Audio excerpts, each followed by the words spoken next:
Oke, Assalamualaikum warahmatullahi wabarakatuh. Saya Ferry Susanto, mahasiswa Fakultas Teknologi Komunikasi dan Informatika, Program Studi Sistem Informasi. Kesempatan kali ini saya akan mencoba menjawab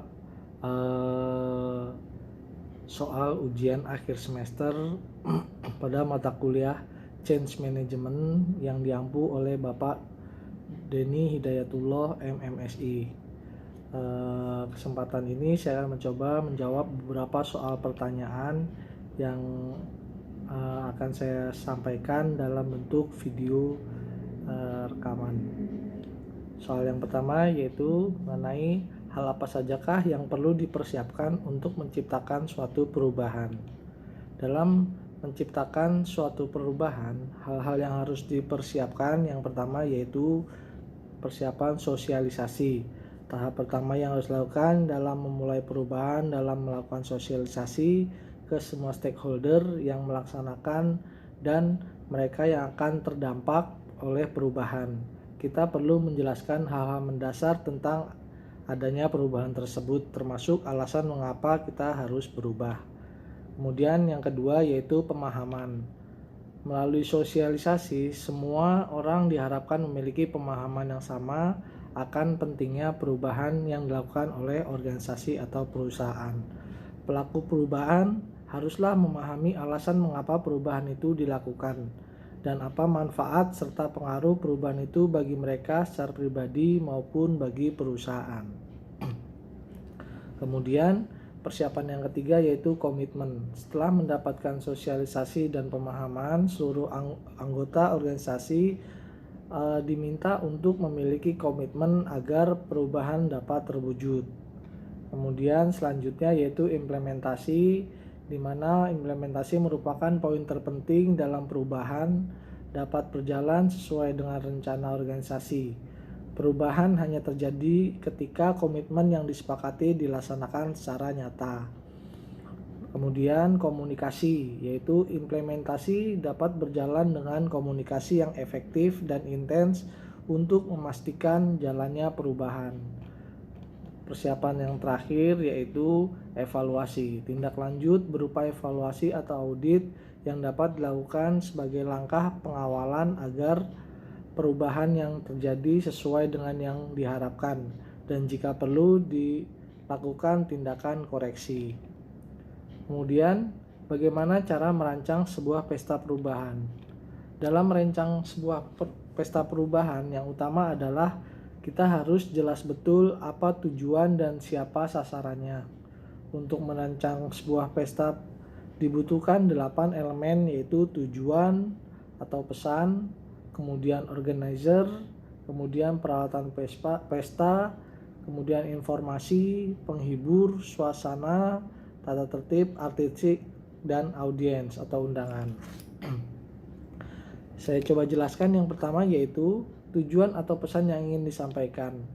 Tujuan dari pesta ini adalah menciptakan dukungan atau untuk perubahan. Ketidakjelasan tujuan dapat mengaburkan perjalanan perubahan dan itu berarti semakin kecil kans Anda untuk sampai di tempat tujuan, tempat waktu dengan selamat. Kemudian organizer. Pesta perubahan bukanlah pesta kecil. Pesta ini melibatkan banyak orang dengan macam-macam latar belakang dan pandangan. Oleh dengan dibutuhkannya sebuah tim khusus yang merancang seluruh suasana dan acara. Organizer tidak boleh bekerja amatiran dengan topik-topik yang sekedar ada. Ia mempersiapkan segalanya mulai dari diagnosis masalah, suasana yang hendak dihasilkan, di mana saja, siapa saja yang terlibat, apa peralatan yang dibutuhkan, dan mengapa demikian. Kemudian yang ketiga, peralatan pesta. Kemudian informasi bersifat membantu, memberikan semangat, menyortir dan mendidik. Seseorang pemimpin perubahan memimpin dengan informasi. Dari informasi didapat langkah-langkah yang harus diambil, nama-nama yang boleh diundang, dan sebagainya. Kemudian penghibur. Sebuah pesta memerlukan penghibur. Berikanlah para penghibur merajut perubahan dalam bahasa yang diberikan kepada karyawan. Tujuannya yaitu semua ini adalah untuk memberikan kesan yang lebih kuat. Kemudian tata tertib dan yang ketujuh adalah artistik. Untuk soal selanjutnya nomor 2, yaitu mengenai lingkungan yang mendorong inovasi mencakup 3 variabel.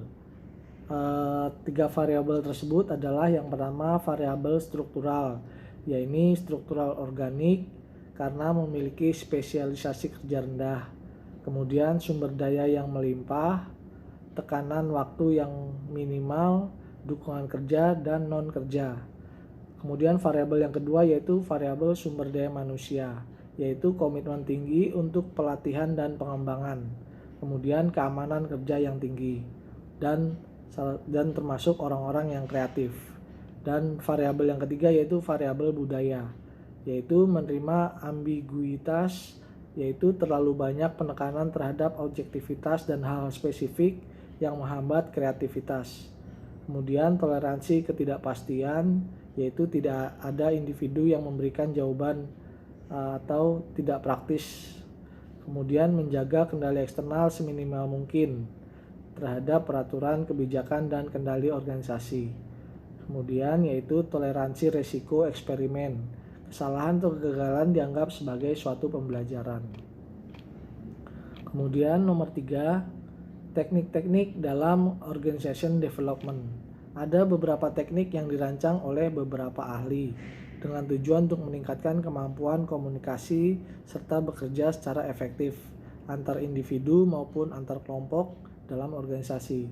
Beberapa teknik yang digunakan yaitu yang pertama sensitivity training, yaitu merupakan teknik organization development yang pertama diperkenalkan dan paling dahulu sering digunakan. Teknik ini disebut juga T-group dalam kelompok T singkatan training yang masing-masing terdiri dari 6-10 orang peserta. Pemimpin kelompok yang terlatih membimbing peserta meningkatkan kepekaan atau sensitivity-nya terhadap orang lain serta keterampilan dalam hubungan antar pribadi. Kemudian teknik yang kedua yaitu team building, adalah pendekatan yang bertujuan memperdalam efektivitas serta kepuasan tiap individu dalam kelompok kerja dalam suatu tim. Kemudian teknik yang ketiga yaitu survei feedback. Dalam teknik survei feedback, tiap peserta diminta menjawab kuesioner yang dimaksud untuk mengukur persepsi serta sikap mereka, misalnya persepsi tentang kepuasan kerja dan gaya kepemimpinan. Hasil survei ini kemudian diumpanbalikan kepada setiap peserta, termasuk para penyelia dan manajer yang terlibat. Kegiatan ini kemudian dilanjutkan dengan kuliah atau lokakarya yang mengevaluasi hasil keseluruhan dan mengusulkan perbaikan-perbaikan konstruktif. Teknik yang keempat yaitu transaksional analisis. Dalam transaksional analisis berkonsentrasi pada gaya komunikasi antar individu. TA mengajarkan cara menyampaikan pesan yang jelas dan bertanggung jawab, serta cara menjawab yang wajar dan menyenangkan. Dalam transaksional analisis dimaksudkan untuk mengurangi kebiasaan komunikasi yang buruk dan menyesatkan. Kemudian teknik yang kelima yaitu intergroup activities. Fokus dalam teknik intergroup activities adalah peningkatan hubungan antar kelompok, yaitu ketergantungan antar kelompok yang membentuk kesatuan organisasi dan menimbulkan banyak masalah dalam koordinasi. Intergroup activities dirancang untuk meningkatkan kerjasama atau memecahkan konflik yang mungkin timbul akibat saling ketergantungan tersebut. Kemudian teknik yang keenam yaitu proses consultation. Dalam proses konsultasi organization development mengamati komunikasi, pola pengambilan keputusan, gaya kepemimpinan, metode kerjasama, dan pemecahan konflik dalam tiap unit organisasi. Konsultan kemudian memberikan umpan balik kepada semua pihak yang terlibat tentang proses yang telah diamatinya serta menganjurkan tindakan koreksi. Kemudian teknik yang ketujuh yaitu GRIP OD atau Organization Development. Pendekatan GRIP ini pada pengembangan organisasi didasarkan pada konsep managerial GRIP yang diperkenalkan oleh Robert Blake dan Jane Mouton. Konsep ini mengevaluasi gaya kepemimpinan mereka yang kurang efektif menjadi gaya kepemimpinan yang ideal, yang berorientasi maksimum pada aspek manusia maupun aspek produksi atau kinerja. Kemudian teknik yang terakhir yaitu third party placemaking. Dalam menerapkan teknik ini, konsultan organizational development berperan sebagai pihak ketiga dan yang memanfaatkan berbagai cara untuk menengahi sengketa serta berbagai teknik negosiasi untuk memecahkan persoalan dan konflik antara individu dan kelompok. Kemudian soal yang keempat, apa saja yang perlu diperhatikan dalam melakukan perubahan dalam suatu organisasi atau institusi. Yang harus diperhatikan yaitu yang pertama, tahap identifikasi perubahan. Diharapkan seseorang dapat mengenal perubahan apa yang akan dilakukan atau apa yang terjadi. Dalam tahap ini, seseorang atau kelompok dapat mengenal kebutuhan perubahan dan mengidentifikasi tipe perubahan. Kemudian yang kedua yaitu yang harus diperhatikan yaitu tahap perencanaan perubahan. Pada tahap perencanaan perubahan harus dianalisis mengenai diagnostik situasional teknik, pemilihan strategi umum, dan pemilihan.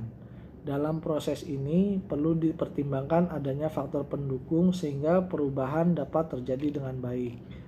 Kemudian tahap yang ketiga yaitu merupakan tahap implementasi perubahan, di mana terjadi proses pencairan perubahan dan pembukuan yang diharapkan. Apabila suatu perubahan sedang terjadi, kemungkinan timbul masalah. Untuk itu dilakukan monitoring perubahan. Kemudian yang harus diperhatikan yaitu pada tahap evaluasi dan umpan balik. Untuk melakukan evaluasi diperlukan data. Oleh karena itu, dalam tahap ini dilakukan pengumpulan data dan evaluasi data tersebut. Hasil evaluasi ini dapat diumpan balik kepada tahap 1 sehingga memberi dampak pada perubahan yang diinginkan berikutnya. Mungkin jawaban dari saya cukup sekian, lebih dan kurangnya mohon maaf. Wabillahi taufiq wal hidayah. Wassalamualaikum warahmatullahi wabarakatuh.